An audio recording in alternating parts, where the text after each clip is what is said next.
de las actividades socioeducativas de bienestar.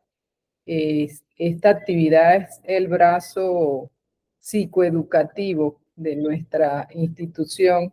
Recordamos que Bienestar es una organización que está conformada por un equipo multidisciplinario. Hay médicos psiquiatras, médico clínico, tenemos trabajador social, tenemos operador socioterapéutico, incluso una persona que nos apoya con actividades como la bioenergética.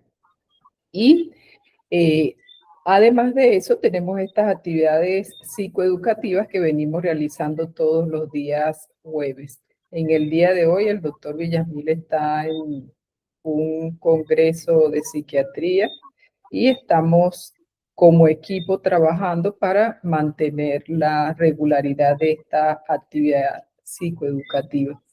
Hoy vamos a hablar de un tema sumamente interesante como es el tema de la incidencia de las adicciones en niños y adolescentes y nos va a estar acompañando el sociólogo Leonardo Atencio. Leonardo es sociólogo egresado de la Universidad del Zulia, es especialista en docencia universitaria en esa misma universidad, con una maestría en educación superior en la Universidad Experimental Simón Bolívar. También tiene un doctorado en ciencias de la educación por la Universidad Rómulo Gallegos. Allí en esa Universidad Rómulo Gallegos hizo un postdoctorado. Tiene varios estudios de postdoctorado, tanto en el área de filosofía como en educación de salud sexual y reproductiva. Se desempeñó por muchos años como profesor titular en la Universidad Rómulo Gallegos y ha venido trabajando en otras instancias a nivel docente, incluso en la Universidad de las Ciencias de la Salud, en la Universidad de Carabobo. Ha tenido varios cargos a nivel directivo como director de extensión universitaria de la Universidad Rómulo Gallegos, director de investigación de esa universidad. Y bueno, si seguimos, tiene una amplísima trayectoria en esta área y más recientemente está desempeñándose en el Consejo de Protección de Niños y Adolescentes en el estado Guárico. Motivos pues por los cuales es de sumo agrado que pueda estar esta noche con nosotros y que pueda compartir buena parte de su experiencia y también de toda la información que maneja en este ámbito. Sobre este tema de la incidencia de las adicciones en los niños y adolescentes, vemos estadísticas sumamente dramáticas, como por ejemplo, la Organización Mundial de la Salud presenta cifras de que más de 155 millones de niños y adolescentes han estado en contacto con el alcohol por periodos prolongados. Por lo menos el 4,7% de la población de adolescentes entre 15 y 16 años ha tenido contacto con la marihuana, y con mucha más preocupación organismos como la Organización Mundial de la Salud y UNICEF han venido alertando sobre el tema de las adicciones comportamentales a las pantallas. Y más recientemente, dentro de este tema de las adicciones a la pantalla, es por la misma accesibilidad que presentan los niños y adolescentes a los dispositivos, las adicciones a los juegos.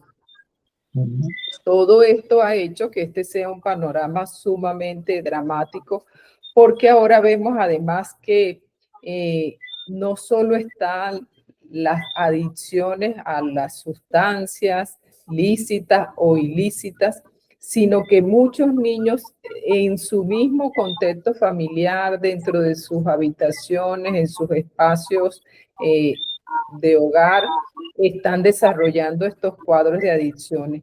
Nos gustaría, Leonardo, que tú nos hablaras un poco desde tu experticia, si estas condiciones de adicción a tan temprana edad como lo hemos venido viendo, son producto de situaciones individuales o por el contrario tienen una mayor influencia social. ¿Podrías, por favor, compartirnos desde tu conocimiento y tu experiencia cómo es el panorama en este momento sobre estas condiciones? Sí, bueno, muy buenas noches. Estoy realmente muy motivado y contento de estar de nuevo acompañándote, Giovanni. Hemos tenido en el pasado la oportunidad de compartir y me encanta que volvamos a vernos las caras y a compartir escenarios académicos tan prestigiosos como este. Bueno, voy a entrar en materia y decirte que he tenido bastante contacto con el fenómeno de las adicciones de niños, niñas y adolescentes en mi práctica como docente, como profesor. Yo soy sociólogo, como muy bien lo señalaste, pero mi desempeño profesional universitario ha estado desde hace más de 30 años vinculado a la docencia universitaria. Pero también tengo una característica: yo soy un activista de los derechos humanos, no solamente de los niños y niñas y adolescentes, sino los derechos humanos vinculados a la salud. Y entiendo que la salud, incluyendo la salud mental, es un derecho humano. Y nosotros debemos velar, los adultos, y especialmente si tenemos condición de profesionales, por el ejercicio de esos derechos. Pero para ello hay que formar a los actores sociales, a los ciudadanos, para que sean capaces de ejercer esos derechos, independientemente de sus edades cronológicas. En una circunstancia como la que vive América Latina en general, donde hay una gran movilidad poblacional a nivel interno y a nivel internacional, porque las migraciones a veces las focalizamos en el hecho de que personas abandonan un país para irse a otro, pero al interno de cada uno de los territorios se dan procesos de desplazamientos que traen consigo una gran inestabilidad personal y también una gran inestabilidad demográfica. Y eso contribuye a que los ciudadanos suframos, voy a hablar en general, de grandes desarraigos que son personales, pero también desarraigos de identidad nacional, de identidad psicológica. Y eso es un territorio muy propicio para, para las adicciones, porque al final la adicción o las adicciones son la búsqueda de un bienestar ilusorio, de un bienestar pasajero, de un bienestar momentáneo. Pero los problemas de fondo están relacionados, como tú lo sugieres, Joanny, con problemáticas de la psique más profunda, derivadas de factores muchas veces incontrolables por los sujetos sociales. Particularmente en el área de los niños, niñas y adolescentes, el problema está en que ese tipo de actitudes y de conductas debilitan al ciudadano en su posibilidad de ser autónomo, de ser soberano, de poder gestionar su vida y, por supuesto, de gestionar una calidad de vida, digamos, vinculada con su fase de desarrollo personal. Un niño, una niña y un adolescente debería estar preocupado por su formación escolar, debería estarse preocupado por jugar, ¿verdad? Por amar y por ser amado, por jugar, ¿verdad? Por interactuar con otros niños, interactuar con los adultos de una manera armoniosa y sana. Y las adicciones son un factor, ¿verdad?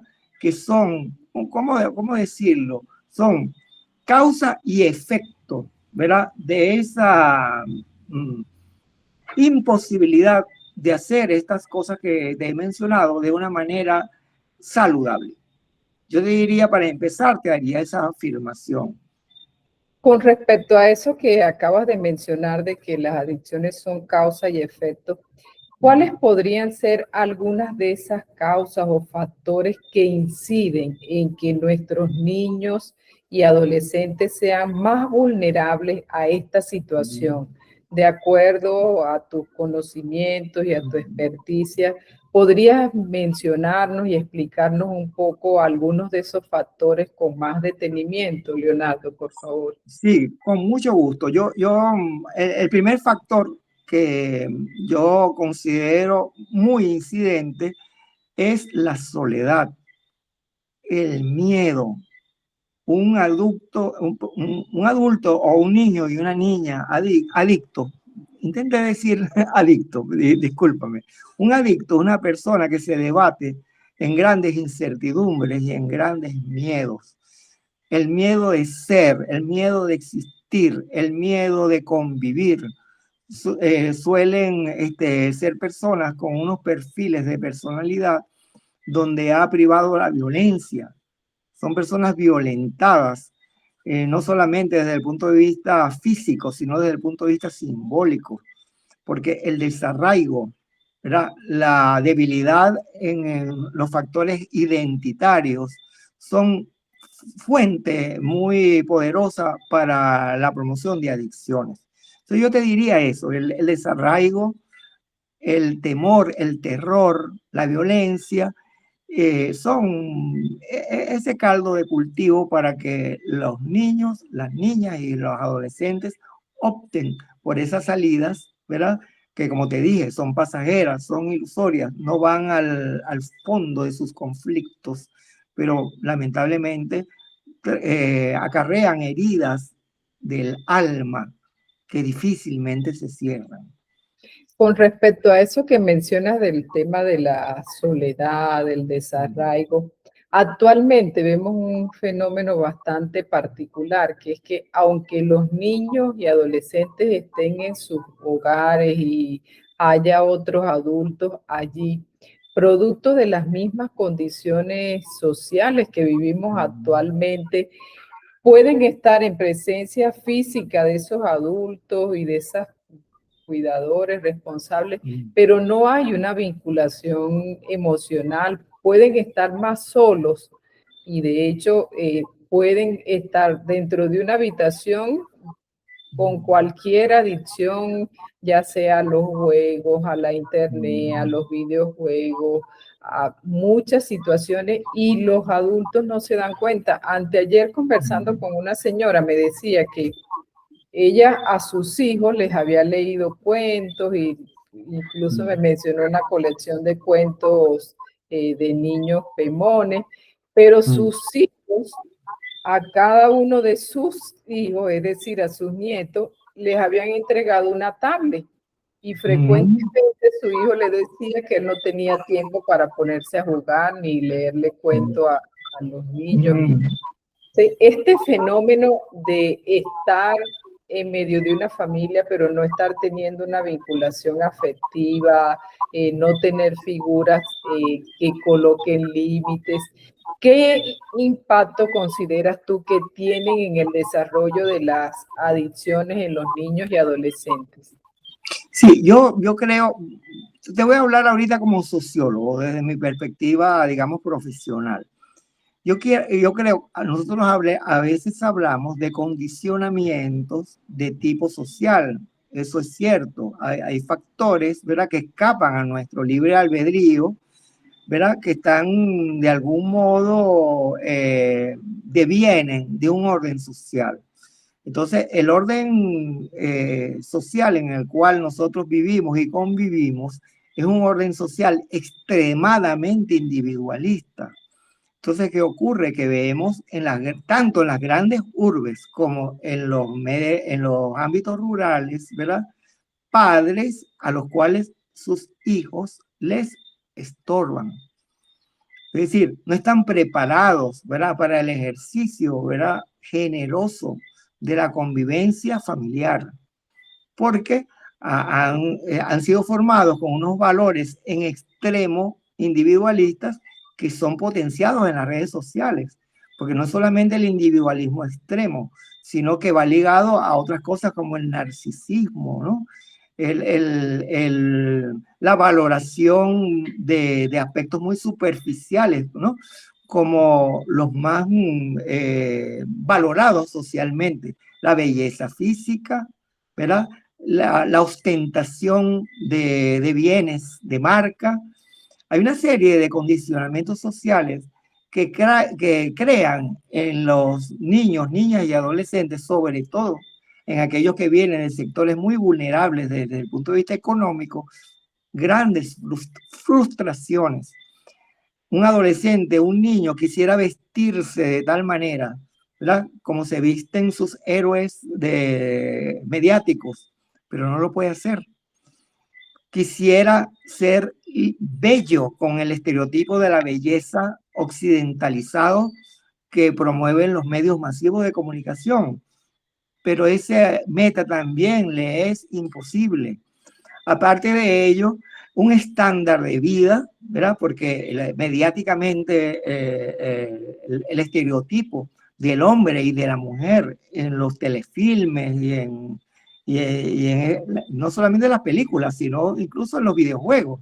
Uno los ve, son personas pudientes, ostentosas, enjolladas. Ese estándar de vida es imposible y eso genera frustración. Entonces, yo diría que es un problema multicausal, ¿no? Pero creo que el condicionamiento social va creando entonces inseguridades, frustraciones, ¿verdad? Desarraigos, ¿verdad? Que a la final traen consigo seres insatisfechos, frustrados, ¿verdad? Y de allí al camino de tomar sustancias solamente hay 1 centímetro, es muy corto, muy breve. Tú has estado hablando de este tema de esos condicionamientos sociales. Has mencionado cómo puede ser que la familia o los padres no tengan tiempo o no tengan la disposición para la crianza de sus hijos. En este momento el boom de la tecnología es sumamente abrumador. Ya no se concibe la vida sin un dispositivo móvil, sin la conexión. De hecho, se habla del concepto de hiperconectividad, de infoxicación. Estos aspectos que están marcando la era en la que estamos viviendo de la sociedad de la información, ¿cómo consideras tú que han incidido en el desarrollo de los cuadros de adicciones? ¿Y qué se puede hacer? Porque ya no hay vuelta atrás con los desarrollos tecnológicos, ya cada vez más los niños y adolescentes las tareas las hacen con la inteligencia artificial. A veces uno ve que ni piensan porque lo que hacen es copiar y pegar cosas de lo que genera la inteligencia artificial. Entonces, ¿cuáles consideras tú que pueden ser como los puntos de quiebre para que estos fenómenos y esta situación globalizada en la que vivimos con los desarrollos tecnológicos incidan menos en la presencia de cuadros de adicciones de toda naturaleza? Sí, yo voy a rescatar algo que dijiste, que realmente olvidé mencionarlo, pero yo coincido contigo que en el hecho de que a veces puede haber la presencia de personas en los mismos espacios, pero no hay solidaridad, no hay convivencia. Hemos perdido en la sociedad moderna, nos ha cohibido en la expresión de nuestros afectos y en la expresión de cuestiones muy básicas, como el hecho de acariciarnos, de tocarnos, de abrazarnos, de sentir la calidez de los otros seres humanos. Por cierto que en Venezuela es muy notable porque nosotros, los ciudadanos de este país, somos personas muy cálidas. y solemos expresar nuestros afectos de manera incluso física. Eso me parece un rasgo de nuestra personalidad muy importante. Y hacia allí quisiera yo un poquito dirigirme. Yo pienso que la estrategia que debemos de tratar de fomentar es al rescate de ese tipo de expresiones de nuestras identidades autóctonas, aborígenes. Los aborígenes, y yo, como tú bien lo sabes, Joanny, yo soy un mestizo guayú de una etnia venezolana situada al oeste del país, que tiene frontera con Colombia. En esas sociedades, ¿verdad? Ese tipo de vínculos son vínculos que no solamente son simbólicos, son físicos, son fisiológicos. Es esa expresión del afecto a través del contacto directo. Entonces, creo que la batalla va por esa vía, no de negar la importancia de los medios. Hay un uso virtuoso de los medios. O sea, los enemigos no son los medios, sino la manera pervertida en que nos inducen a utilizarlo. Porque hay el problema de la sociedad moderna es que la economía, lo económico, transversaliza todas las relaciones humanas. A mí me parece que esa idea es básica, es certera, es acertada, porque entonces nosotros todo lo medimos por el rasero, ¿verdad? Materialista de los bienes económicos. Y eso pasa también por el problema de las adicciones, particularmente de esta adicción que estamos hablando, de la adicción mediática, ¿no? Porque esa adicción mediática parte del supuesto de que ¿cómo expresártelo? Es un medio, ¿verdad? Para el enriquecimiento de quienes, ¿verdad? Promueven, crean, ¿verdad?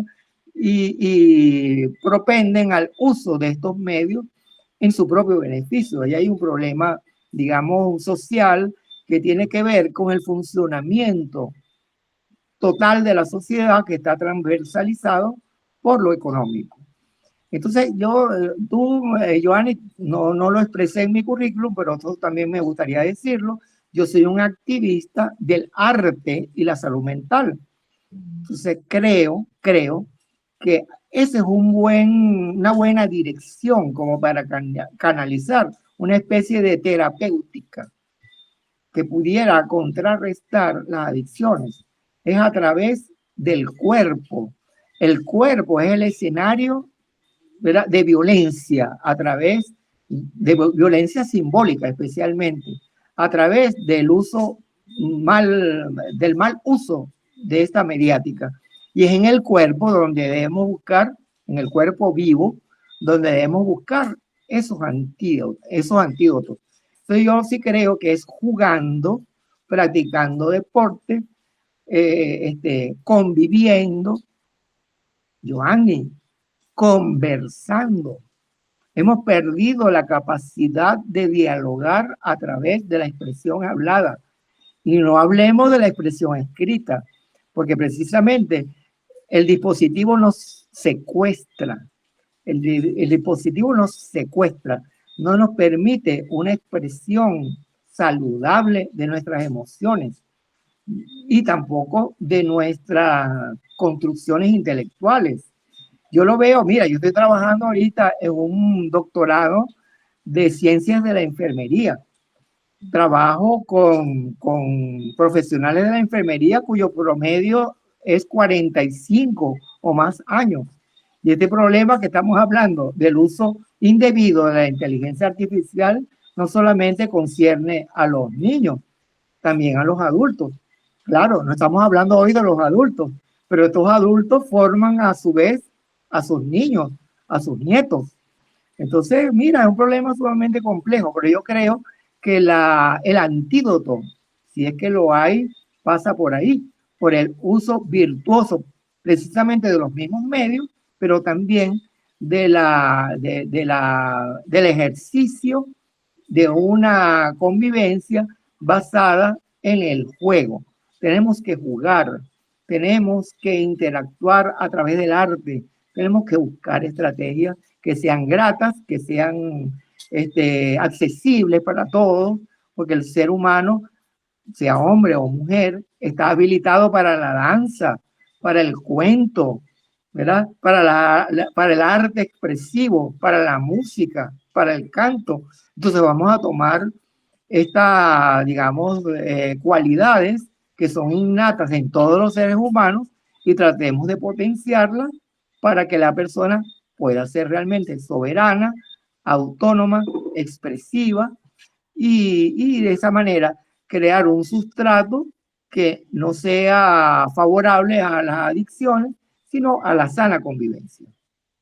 Yo, retomando parte de lo que tú dices, he visto, he leído acerca de proyectos, por ejemplo, como de ciudades preventivas, ciudades protectoras, los proyectos que destacan el tema de las habilidades para la vida, para trabajar con niños y adolescentes.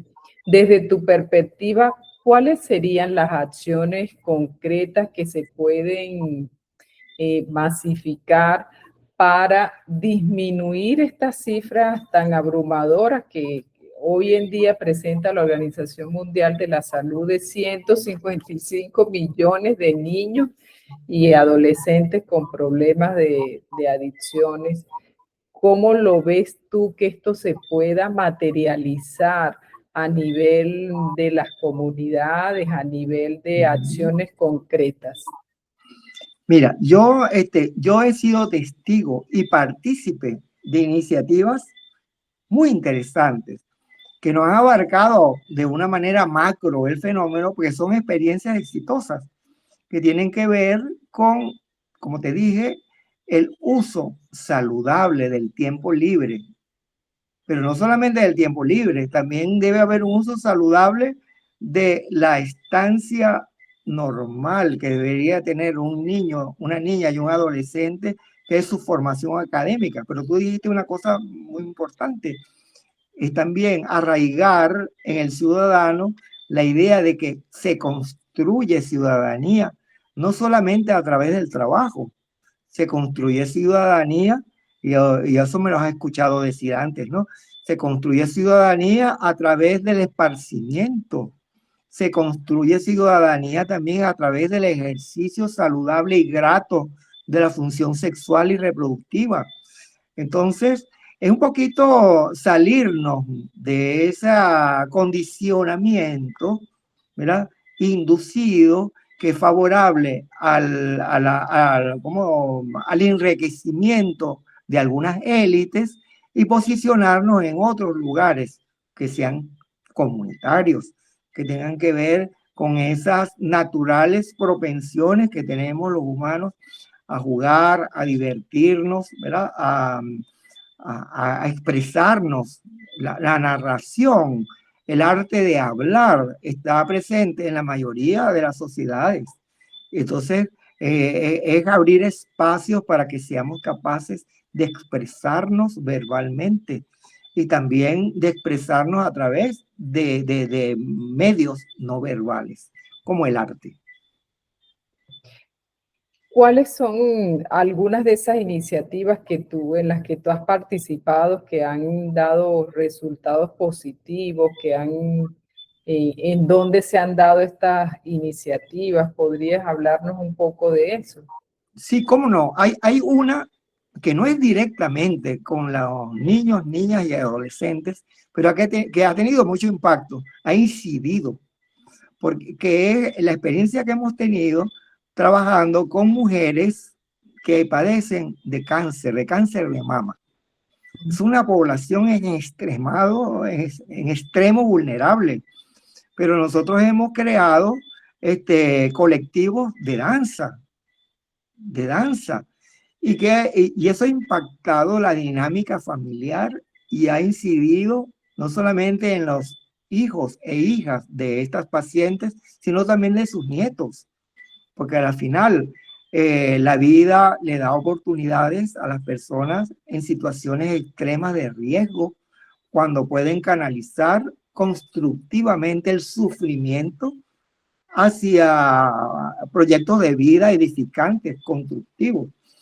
Entonces, yo he participado de esa experiencia, pero también en mi consejo comunal, porque yo vivo en una urbanización popular, vamos a decir así, San Juan de los Morros, y nosotros hemos visto, y además, donde yo vivo cerca hay una institución penitenciaria, la Penitenciaría General de Venezuela, y puedo dar fe y testimonio que el arte y el deporte es capaz de incidir de una manera muy potente en la calidad de vida de las personas, incluyendo a los confinados, a la gente privada de la libertad y también a personas enfermas con padecimientos como el cáncer.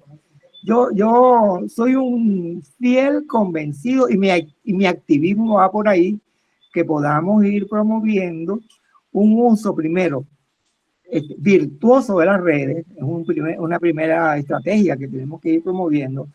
Segundo, un uso virtuoso de los recursos formativos de la escolaridad para que tengamos niños capaces de leer bien, de escribir bien, de hablar con propiedad, pero eso hay que ejercitarlo, hay que promoverlo.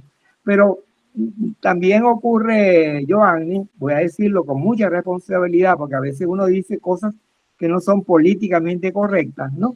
Pero me llama la atención que muchas maestras y maestros no leen, no escriben, no mueven su cuerpo, no conocen su identidad nacional, ¿verdad?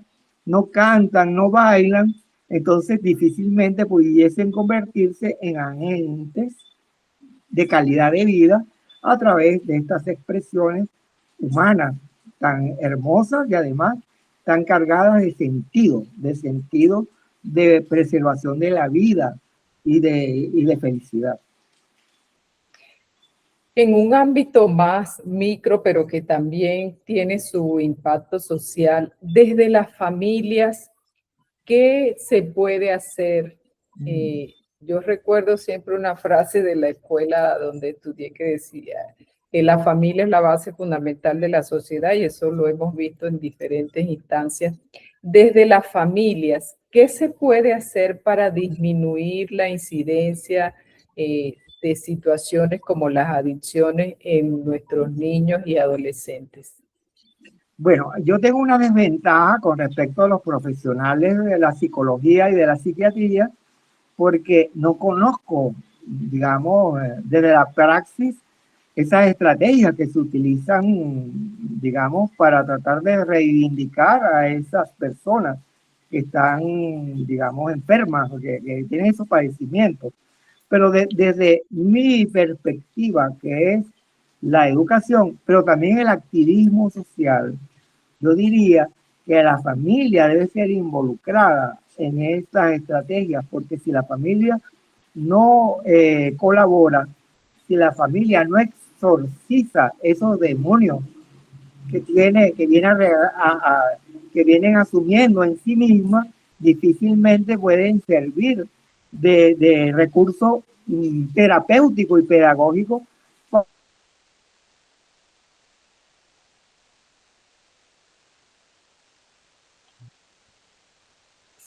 Expresión de un problema civilizatorio muy severo, que es que un ejercicio civilizatorio, que es el ejercicio de la modernidad, viene haciendo aguas.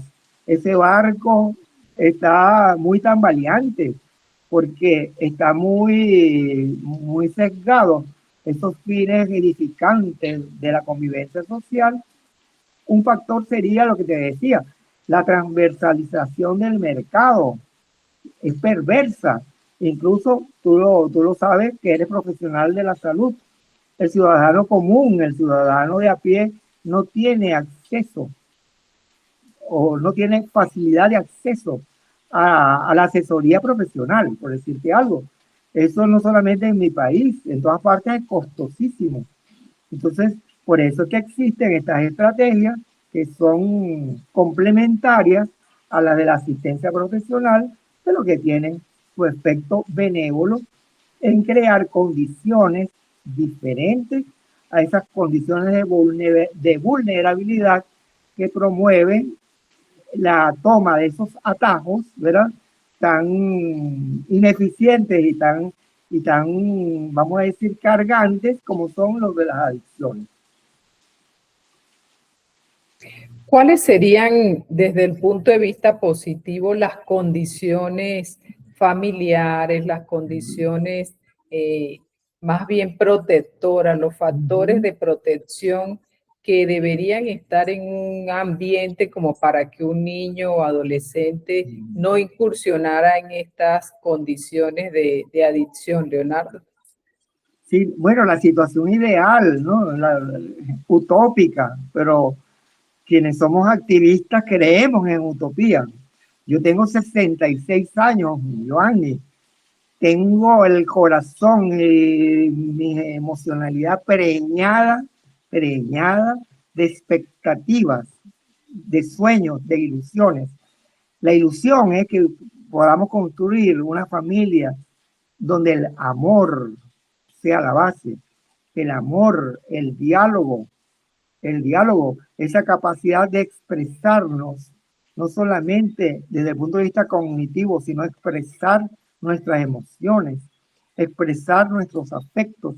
Eso es fundamental para crear en un ser humano salud, porque un ser humano que se desarrolla en un ambiente de amor y de diálogo ya tiene buena parte de la batalla ganada en términos de su salud mental. Pero también necesitamos ciudadanos que conozcan, ciudadanos cultos, ciudadanos ilustrados en esos aspectos que tú señalabas, Giovanni, en aprendizaje para la vida, que sepamos trabajar, pero no solamente que el trabajo, como dice el merengue de Alberto Beltrán, sea un castigo. El trabajo no lo hizo Dios como castigo. El trabajo es un escenario donde es posible desarrollar vocaciones, ¿verdad? Digamos, actitudes vocacionales de construcción de bienestar. Si nosotros rescatamos esa dimensión del trabajo, que podemos construir nuestra felicidad trabajando, no solamente por la remuneración, sino por el ejercicio de nuestras vocaciones, entonces el trabajo tendría otro sentido y otra significación. Entonces, fíjate, en un ambiente amoroso, en un ambiente dialógico, en un ambiente que valore el conocimiento, que valore el trabajo, ¿verdad? Tendríamos ciudadanos seguros y además ciudadanos plenos, ciudadanos que le consiguen sentido a la vida, ciudadanos protagonistas, constructores de su realidad. Esa es la utopía, Giovanni. Ahora, yo diría a quienes están escuchándonos que eso tenemos que empezarlo a hacer, a construir en nosotros mismos, Abrámonos al diálogo, abrámonos al arte, abrámonos a una redimensión del trabajo y a la convivencia, porque si en ese individualismo extremo, en ese narcisismo, en esa indolencia hacia el otro, en esa falta de empatía, estamos destruyéndonos como sociedad. Y ese es el motivo por el cual las adicciones de todo tipo tienen lugar. En el caso de los niños y adolescentes, un aspecto que yo he visto por el que llegan al tema de las adicciones tiene que ver con la presión social, con la imitación de conductas de los otros, con el rebelarse ante situaciones que ocurren a lo interno de la familia, con lesiones a nivel de la autoestima, no tener claridad de quién se es, de cuánto valor se tiene como ser humano. Estos aspectos, ¿cómo pudieran abordarse con estas iniciativas que tú hablas del arte, del diálogo, de mejorar las condiciones de convivencia? ¿Cómo se podrían potenciar estos aspectos con iniciativas como estas que tú mencionas? Mira, lo más difícil que yo veo en todos estos procesos es cómo dar el paso inicial, cómo motivar a una familia, por ejemplo. Tú, Joanny, que trabajas a ese nivel micro, ¿no? Del paciente y su familia. ¿Cómo iniciar ese proceso? Es lo que yo veo más delicado. Yo ponía un ejemplo. Yo soy un gran lector. Yo disfruto del arte de la literatura y también disfruto del arte de la música. O sea, escuchar e interpretar instrumentos y cantar y esas cosas. Quienes no han conocido esas experiencias, ¿verdad? De leer, ¿verdad? Con motivación estética y artística, y además de vivir intensamente la música, no saben lo que se están perdiendo. Entonces hay que decir, hay que promover ese tipo de cosas, ¿verdad? Pero desde la demostración, desde la demostración. Yo hablaba aquí antes de que comenzáramos a grabar, que nosotros, tú, Joanny y yo, no tenemos esa virtud de la danza y de la expresión del cuerpo, pero a mí me ha tocado, ¿verdad? Integrarme al colectivo de danza porque estoy trabajando con las pacientes aquejadas de cáncer. Entonces, ¿cómo dar el primer paso? Es atreverse, pero necesitamos un activismo y un ejercicio profesional que parta de la autocomprensión de que estas estrategias son eficientes, porque muchos profesionales de la psicología y de la psiquiatría no conocen estas estrategias o si las conocen, las subestiman. Entonces, cuando eso ocurre, es muy difícil situarse en escenarios diferentes a ese escenario conductista, individualista, que no es que esté mal, ¿no? Pero solamente incide en una dimensión humana que es individual, pero necesitamos un acceso que sea diferente, que sea colectivo, que sea familiar, que sea comunitario, como tú sugeriste al comienzo de esta conversación. Muy bien, muchísimas gracias, Leonardo. Tomando tus palabras de fomentar lo dialógico, de fomentar el diálogo, vamos a dar unos minutos. Si alguno de los participantes tiene alguna inquietud, tiene alguna pregunta o algún aporte en relación con este tema, me gustaría que por tu lado nos dijeras como algunos aspectos destacados que pudieran afianzar la prevención de que nuestros niños y adolescentes lleguen a estas condiciones del uso problemático, de las adicciones, y mientras damos chance de que los participantes puedan formular sus preguntas e inquietudes. Bien, bueno, yo quiero ratificar a las personas que nos escuchan que se invadan, se llenen de esperanza, porque también hay un problema que estas situaciones adversas van promoviendo la desesperanza, la falta de fe, la falta de confianza en nosotros mismos, pero también en las instituciones, ¿no? Entonces, eso tenemos que rescatarlo.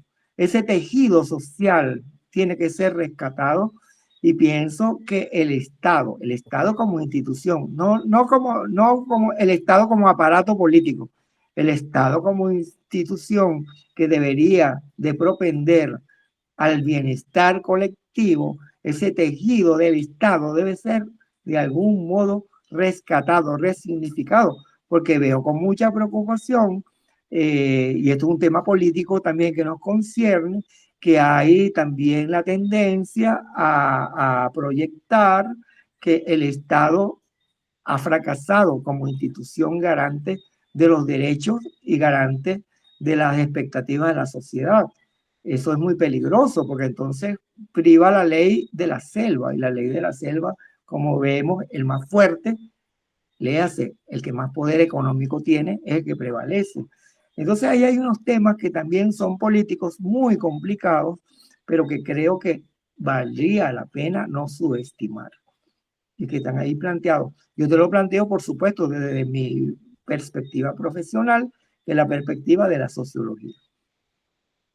Entonces, de acuerdo con lo que tú nos planteas, se tienen que revisar aspectos que tienen que ver con el desempeño del Estado en el Por tema de supuesto. las políticas, en el diseño y Las direccionamiento políticas de las públicas, políticas Joanny, públicas. las políticas públicas, no solamente en materia de salud, sino en materia de educación. No podemos pensar que cada quien, desde su perspectiva profesional o de sus intereses corporativos o político-partidistas, es el que vaya a tomar las decisiones que a la final impactan en el bienestar de los niños, las niñas y los adolescentes. Por ejemplo, el Estado debería asumir un protagonismo para garantizar la salud integral de niños, niñas y adolescentes como una política de Estado. No podemos delegar eso en los privados. Tiene que ser el Estado, el sector público, el primer eslabón para que esto se pueda garantizar. Yo soy muy creyente en reivindicar como un derecho inalienable, el derecho a la salud, especialmente de niños, niñas y adolescentes. Y ese derecho a la salud, ¿cómo se está materializando, por ejemplo, en situaciones como en Venezuela, que no hay una ley de salud mental, aunque hay un estado, en el estado Lara sí hay ley, hay una ley de Sí. salud mental comunitaria, es el único estado de Venezuela que tiene una ley de salud mental comunitaria, pero no lo hay a nivel nacional, no hay una ley de salud. ¿Cómo se garantizan los derechos de los niños y adolescentes cuando hay esta ausencia de un mandato legal como lo sería una ley de salud en nuestro país? Sí, yo creo, estamos en deuda, el Estado bolivariano está en deuda con esa, primero, comprensión y conocimiento, los dos niveles, porque la comprensión pasa por lo emocional, pero en lo intelectual no ha habido tampoco no somos estudiosos. Quienes han llegado a niveles decisivos de políticas de Estado, ¿verdad? De repente ignoran la potencia que tiene una legislación que pudiera garantizar estos derechos. Yo pienso que ha habido un gran desdén, una gran subestimación por estas consideraciones que te estoy diciendo, de que el ciudadano tiene que ser saludable y el Estado debe garantizar su salud, especialmente en el ámbito de la salud mental, porque de la salud mental deriva también la salud física. Hay una interacción, es algo integral. Entonces yo coincido contigo, Joan, estamos en deuda con eso, pero también debo decirte que a nivel de las bases populares, de las bases organizadas del poder comunal, existe esa inquietud. Es una inquietud, una necesidad que se está cada vez volviendo más una necesidad sentida. Y también en gremios profesionales, yo que trabajo con enfermeros y enfermeras, existe esa preocupación. Y también en la medicina, en los profesionales de la medicina. Entonces, ha habido una omisión y debemos de promover un activismo para que garantice que haya una legislación, pero la legislación por sí misma no garantiza que esos derechos puedan ser asumidos por la colectividad. Tiene que haber una legislación, pero tiene también que haber una organización, tiene que haber unas instancias, la construcción de unas instancias operativas en las cuales participemos de una manera pluridisciplinaria en función de unos fines en términos de políticas de Estado, que no ignore a las comunidades, que esas iniciativas pluriprofesionales se consustancien con las comunidades organizadas, porque si no, no vamos a llegar a nada. Entonces, de acuerdo a tu perspectiva de esta situación de la incidencia de las adicciones en los niños y adolescentes, es necesario que se reactive por interpretarlo yo de alguna forma, la presencia del Estado con sus direccionamientos a través de un marco legal, en este caso para Venezuela, pero también hacen falta otras acciones que vendrían a derivarse y ejecutarse a nivel del seno de las comunidades, en lo interior de las familias, promoviendo el diálogo, promoviendo la presencia más afectiva, la Sí, transmisión la de convivencia, afecto, la la convivencia convivencia amorosa. más amorosa, la promoción de que nuestros niños y adolescentes puedan disfrutar de acciones como juego, de actividades como el arte, la lectura, que dentro de las familias hayan estos espacios de más presencia familiar activa, estas acciones en macro, en meso y en micro conllevarían a disminuir la incidencia de estos fenómenos como las adicciones en nuestros niños y adolescentes. Sí, pero fíjate que estamos hablando de una utopía, Joanny. Eso es dificilísimo de que podamos, por lo menos en este presente, hacer todo eso al mismo tiempo. Tenemos que empezar en nosotros mismos, es lo que yo he afirmado, ¿no? En ti, en las personas que nos escuchan, en mí, mí mismo, empezar a ver con otros ojos, con otra perspectiva, con otra mirada, el problema del equilibrio emocional, ¿verdad?